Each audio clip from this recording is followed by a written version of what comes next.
সাংস্কৃতিক তথা শৈক্ষিক নগৰী ৬০০ বছৰীয়া আহোম ৰাজত্বকালৰ শেষ ৰাজধানী যোৰহাট চহৰ গাতে লাগি থকা নৱালী হৈ চৰ্দাৰআলি টিমটিমিয়াৰ এটি প্ৰাকৃতিক মনোৰম চালে চকুৰোৱা চাহ বাগিচা আৰু শাৰী শাৰী সাঁচি গছৰ মাজত সুন্দৰকৈ নানা তৰহৰ ফল ফুলৰ বাগিচাৰ মাজত নতুনকৈ সংযোজন হ'ল জলপৰী নামাকৰণে এখনি আভিজাত্য ৰিজৰ্টখনিত আপোনালোকে জুতি ল'ব পাৰিব নানা লোভনীয় খাদ্য সম্ভাৰৰ লগতে নিৰিবিলি শান্তিময় পৰিৱেশত বিয়া জন্মদিন বা অন্য যিকোনো অনুষ্ঠানৰ সুবিধা লাভ কৰিব পাৰিব এই জলপৰী ৰিজৰ্টত।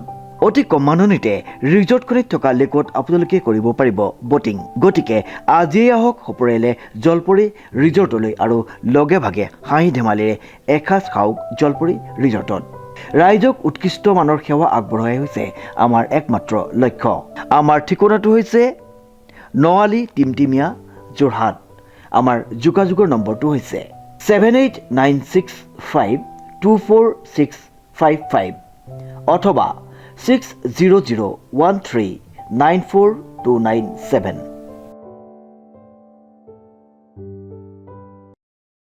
নমস্কাৰ, এটি বিশেষ বাতৰিলৈ নিউজৰ ষ্টুডিঅ'ত মই মুকিবুল হুছেইন। ভুল চিকিৎসাৰ বলি হৈ জীৱনলৈ অন্ধকাৰ নামি আহিল এগৰাকী সংবাদকৰ্মীৰ। নিউজ নাওৰ এক বিশেষ প্ৰতিবেদন। জীৱনলৈ অন্ধকাৰ নামি আহিল এগৰাকী সংবাদকৰ্মীৰ। অভিযোগ অনুসৰি ভুল চিকিৎসাৰ বলি হৈ অসহায় হৈ পৰিছে ডিব্ৰুগড়ৰ সংবাদকৰ্মী অজিত দুৱাৰা। এই সন্দৰ্ভত সংবাদকৰ্মীগৰাকীয়ে সংবাদমেল সম্বোধন কৰি এনেদৰে সাংবাদিকৰ আগত জানিবলৈ দিয়ে। মই অজিত বৰা, ঘৰ মোৰ ডিব্ৰুগড়ত। ময়ো ডিব্ৰুগড়ৰ এজন সংবাদকৰ্মী, এইটো মোৰ পৰিচয়। মই 2023 চনৰ জুলাই মাহৰ প্ৰথম সপ্তাহত মোৰ আঁঠু আৰু কঁকালৰ বিষ হৈছিলে।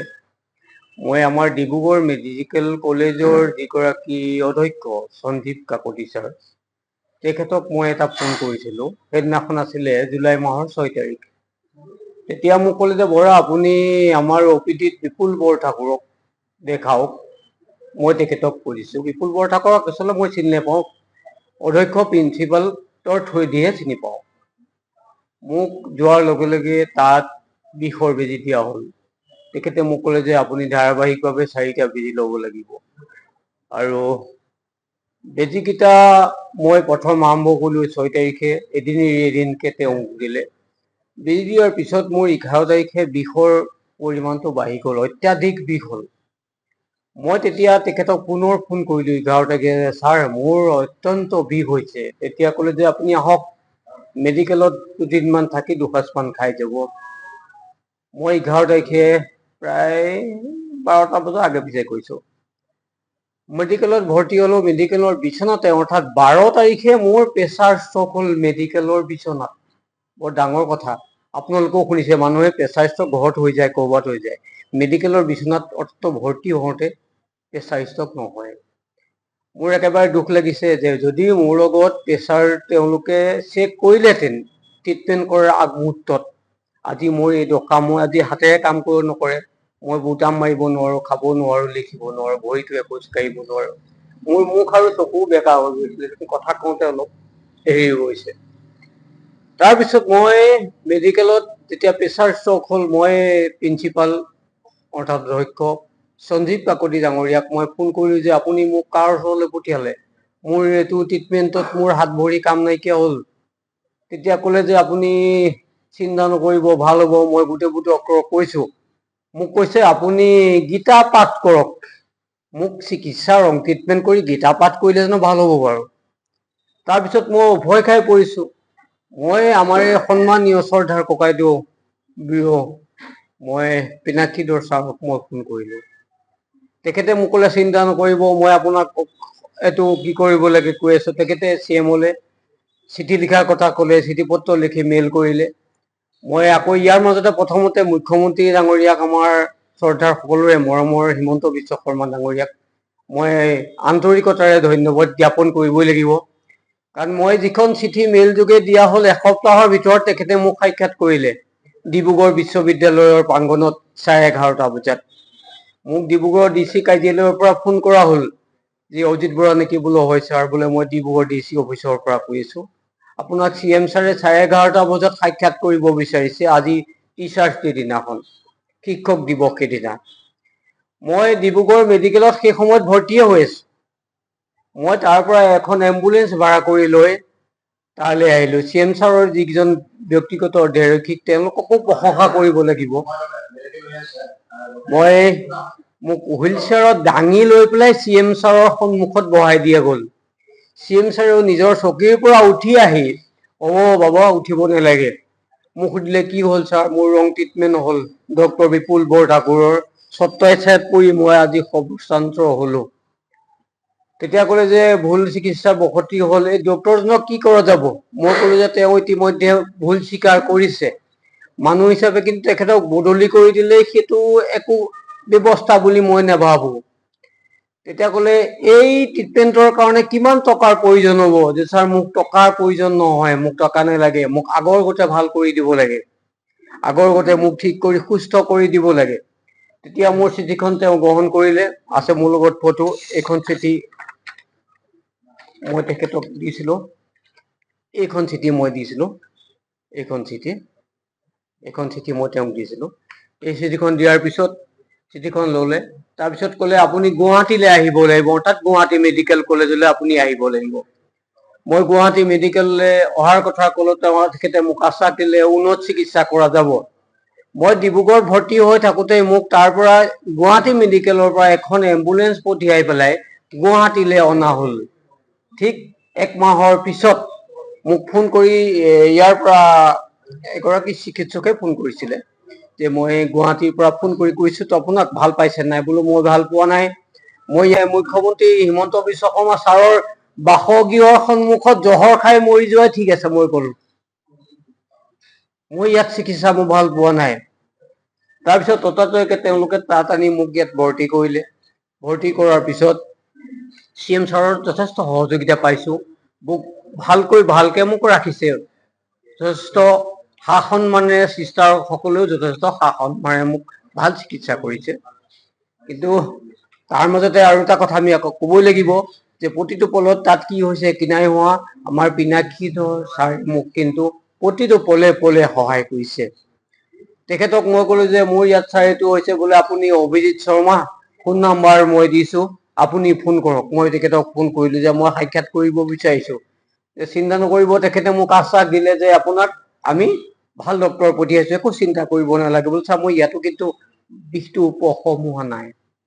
তেতিয়া তেখেতে ক'লে যে বিষ ভাল পাব। মই বোলো মোক এটা কাম কৰিব নেকি, বাহিৰৰ পৰা চিকিৎসক ভাড়া কৰি আনি মোক চিকিৎসা কৰিব নেকি? সেই বুলিও মই এখন পত্ৰ লিখিছিলো। সেই পত্ৰখনত ক'লে যে এইটো সম্ভৱ নহয়, আমাৰ ইয়াত তেনেধৰণৰ ব্যৱস্থা নাই। মই ঠিক 40 দিন অতিবাহিত কৰিলো। এইখিনি থকাৰ পিছত তেওঁ মোক ক'লে যে আপোনাক ছুটি দিয়া হ'ব, ফিজিঅ'থেৰাপিহে আপোনাৰ প্ৰয়োজন আছে। ফিজিঅ'থেৰাপিয়ে ব্ৰেইন ষ্ট্ৰকৰ, মোৰ মাইণ্ড ষ্ট্ৰকৰ একমাত্ৰ চিকিৎসা বা ট্ৰিটমেণ্ট। তাৰপিছত আপোনাক ছুটি দি দিম, আমাৰ এখন গাড়ীয়ে আপোনাক নি পেলাই থৈ আহিবগৈ যোৰহাট মেডিকেল নতুবা ডিব্ৰুগড়ত, য'ত আপুনি সুবিধা ভাল বুলি ভাবে থেৰাপি ল'বলৈ। তাৰপিছত মইতো ভাল পোৱা নাই আৰু মোৰ হাত এইটোৱে, ইয়াত ধৰি থাকিব লাগে, এইটোৱে মোৰ লিখিব বা ধৰিব পৰা হোৱা নাই। ভৰিটো এতিয়ালৈকে কঁপনি মই ৰাখিব পৰা নাই। মোক ভাল নোহোৱাকৈ দিলে তেওঁ ৰিলিজ কৰি।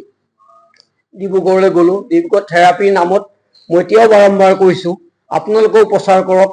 আচলতে ৰাইজৰ নামত এইবোৰ কিন্তু মুখ্যমন্ত্ৰীক বদনাম কৰে। চিকিৎসক ইয়াত ধুৰন্ধৰ কিছুমান চিকিৎসকৰ বলত আমি বলি হৈছো, আমি জনসাধাৰণ ৰোগী। তাত ফিজিঅ'থেৰাপি নামত কি আছে, যিটো আমি চাইকেলিং কৰো ভৰিৰে, চাইকেলৰ পেণ্ডেল এপাত নাই, ক'ৰবাৰ নট বল্টো নাই, হাতেৰে ঘূৰাব এইটো দিয়ে, কি কয় যঁতৰটোৰ গতে। তাত কোনো ধৰণৰ ব্যৱস্থা নাই, এনেকে হেলক পলক কৰি থাকে, ব্ৰেইন কোনো ব্যৱস্থাই নাই। মই সেইটো কথাও ডিব্ৰুগড়ৰ মোৰ যিগৰাকী বেঞ্চ কৰিলে বিপুল বৰঠাকুৰ, তেখেতক মই কৈছিলো যে আপোনাৰ এইটো যি ফিজিঅ'থেৰাপি ব্যৱস্থা, এইটো প্ৰথমতে মেডিকেলৰ প্ৰিন্সিপাল সঞ্জীৱ কাকতিক ল'বলৈ দিয়ক। ফিজিঅ'থেৰাপি ইয়াত কি আছে? মোৰ প্ৰথম কথাটো হ'ল, মোৰ চিকিৎসাটো উন্নত ব্যৱস্থা কৰি মই মুখ্যমন্ত্ৰী ডাঙৰীয়াকো আকৌ এবাৰ ৰিকুৱেষ্ট কৰিছো, মোৰ চিকিৎসাটো উন্নত কৰক, মোক আগৰ দৰে কৰি দিয়ক, যাতে মই এই পৃথিৱীত যিকেইদিন জীয়াই থাকো মই সুস্থ আৰু সুস্থ মানসিকতাৰে যাতে নিজে চলি পৰিয়ালৰ ভৰণ পোষণ দিয়াৰ লগতে আগৰ দৰে মই কৰ্ম কৰিব পাৰোঁ। মই এখন সাধাৰণ বাতৰি কাকতৰ সংবাদকৰ্মী। আমাৰ যি মজুৰি বা ৰাইজৰ দান বৰঙণি সভা সমিতিত আমি যি পাওঁ সেইটো খৰচত আচলতে আমি চিকিৎসা কৰিবলৈ সামৰ্থ্য নহয়। মাননীয় মুখ্যমন্ত্ৰী মহোদয়ে টকা 50,000 তেওঁ ৰিলিফ ব্ৰাঞ্চে মোক প্ৰদান কৰিছিলে আৰু সেইটো কাকতি নামৰ এজন বিষয়ে মোলৈ ফোন কৰিছিলে। তেখেতকো মই কৈছিলো এইটো মোক আপেল আৰু জাহাজী কল খাবলৈ প্ৰদান কৰা হৈছে নেকি। তেতিয়া ক'লে যে মই এইটো নাজানো, যে পইচাটো কম হৈছে নেকি। মই বোলো ছাৰে মোক ডাইৰেক্ট সুধিছে মুখ্যমন্ত্ৰীয়ে পইচাৰ কথা, মোক পইচা নালাগে বুলি কৈছিলো। মোক এই 50,000 টকা দি পেলাই মোক মানে অপমান কৰাৰ নিচিনাহে মই এটা অনুভৱ কৰিলো। কাৰণ যি হ'ল প্ৰথম পৰ্যায়ৰ পৰা মই এতিয়ালৈকে প্ৰায় 3 লাখ টকাৰ ওপৰত খৰচা হৈছে। মই GNRCত ট্ৰিটমেণ্ট কৰি আছো। GNRCৰ কোনোবা এগৰাকী হোসেন নে কি নাম তেখেতৰ, মোক তেখেতে ট্ৰিটমেণ্ট কৰিছে। ট্ৰিটমেণ্ট কৰি পেলাই মোক ভৰিটোৰ বিষটো আৰোগ্য কৰিলে। সিও আমাৰ কাৰণে দুৰ্ভাগ্য। আমাৰ অসমত ইমান মেডিকেল কলেজ থকা স্বত্বেও গুৱাহাটীত আহি পেলাই যদি মই কালি GNRCত যাবলগীয়া হয়, 10,000 টকা মেডিচিন লৈছো, 900 টকা চোৱা ফিজ লৈছে। সেইটো আমাৰ কাৰণে কিন্তু লাজৰ কথা। এতিয়া মই বিচাৰিছো মোৰ উন্নত চিকিৎসাৰ লগতে অত্যন্ত মেডিকেলৰ যি চিকিৎসক বিলাকৰ গাফিলতি, তাৰ ওপৰতো কিবা এটা ব্যৱস্থা মুখ্যমন্ত্ৰী ডাঙৰীয়া কৰাটো উচিত। আজি চাওক, মই কাগজে কলমে ইমান জনা স্বত্বেও মই এতিয়া মুখেৰেতো অলপ হ'লেও কথা ক'ব পাৰিছো ভালকে নুপুতিলে। মই তাত থাকোতেও ভয়ে ভয়ে আছো, কিজানি মোক ৰাতিৰ ভিতৰতে কিবা এটা বেজি দি, গেছৰ বেজি বুলিলে ভয় লগা হ'ল, কিজানি মোক মৃত্যু কৰি দিয়ে। কাইলৈ ক'ব সাংবাদিক অজিত বৰাৰ নামৰ যুৱকজনৰ কি হ'ল, প্ৰেছাৰ ষ্ট্ৰকত মৃত্যু হ'ল। আৰু মই বাৰে বাৰে এইটো কথা কৈছো, মোক এটা বেজি দিয়ক যিটো বেজিত মোৰ মৃত্যু হয়, যিটো বেজিত আপুনি বিপদৰ পৰা বাচে। মই বাৰে বাৰে কৈছো, মোৰ হোৱাটছএপত আছে। মই প্ৰিন্সিপালকো লিখি দিছো, মই বিপুল বৰঠাকুৰকো লিখি দিছো যে মোক নহবা মাৰি পেলাওক, নহবা মোক চিকিৎসা কৰি ঠিক কৰি দিয়ক। এতিয়া মুখ্যমন্ত্ৰীয়ে যেতিয়া মোক সাক্ষাৎ কৰিলে, মই যেতিয়া সাক্ষাৎ কৰিলো তেখেতক, সাক্ষাৎ কৰাৰ পিছত তেওঁলোকৰ গা লৰিলে, ভয় খালে। অথচ তেওঁলোকে তেতিয়া কি কৰিলে, 6জনীয়া চিকিৎসকৰ এটা তদন্ত কমিটি বনাই দিলে, যিখন কমিটিয়ে মোলৈ এখন লেটাৰ প্ৰেৰণ কৰিছিলে।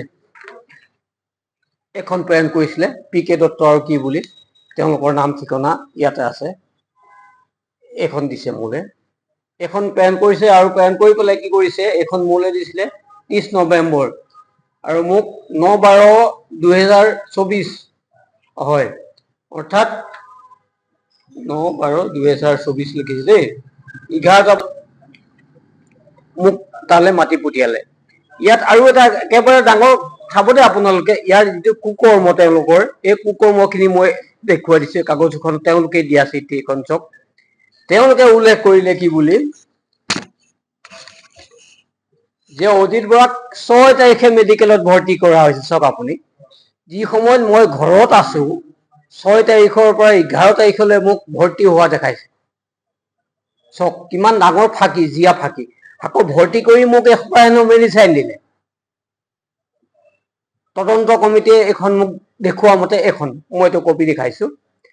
তেতিয়া কৈছে মই 6 তাৰিখৰ পৰা 11 তাৰিখেতো মেডিকেলত ভৰ্তি হৈ নাই থকা, মইতো বেছি ল'বলৈ আহিছিলো, আপোনালোকে ভৰ্তি কেনেকে দেখাই দিছে মোক। বোলে এইটোত নহ'লে অকণমান ভুল হৈছে। মই তেতিয়া প্ৰিন্সিপালক এই সন্দৰ্ভত ফোন কৰিবলৈ কেইবাদিনো ফোন কৰিলো, ফোনটো মোৰ ৰিচিভ নকৰে। মোৰ যিটো অৱস্থা, মই প্ৰিন্সিপালক গৈ পেলাই চুপাৰিনটেণ্ডেণ্ট গৈ ওপৰত বাৰে বাৰে লগ কৰিবলৈ মোৰ সামৰ্থ্য নাই। আজি ডিব্ৰুগড় মেডিকেলৰ কৰিবলৈ পঠিয়াই এনেধৰণৰ ইনজেকশ্যন দি মোক এক চাইডে মাৰি দিয়া হ'ল নেকি, মোক আজি এই অৱস্থাটোত জীয়াই জীয়াই মৃত্যুত ৰখা অৱস্থাত হ'ল নেকি, মোৰ সন্দেহৰ কিন্তু আৱৰ্তত। বিপুল বৰঠাকুৰে মোক কৈছে যে আপুনি এইবিলাক কৰিছে, আপুনি কোৰ্টতে কেছ দিয়ক। মোক কোৰ্টৰ ওচৰত কেছ দিবলৈ, কেছ খেলিবলৈ মোৰ ওচৰত ধন নাই। তেওঁ উকিল কাৰোবাক কিনি ল'ব, মই কাকো কিনিব নোৱাৰো। এইটো কথা লৈ মই দুখ পাইছো। মোক স্বাস্থ্যটো আগৰ গতে কৰি উন্নত চিকিৎসা কৰক, মোক মাননীয় আমাৰ সকলোৰে মৰমৰ মুখ্যমন্ত্ৰীয়ে মোক সহায় আগবঢ়ক। যথেষ্ট তেওঁ আগবঢ়াইছে। মই পৰিয়ালটোৰ সৈতে মই বৰ দুৰ্ভাগ্য ভুগিছো। মোৰ এইটো বিপদতে মোৰ মাতৃ ঢুকালে। অমৃত কুমাৰ শৰ্মাৰ ৰিপৰ্ট, নিউজ নাও।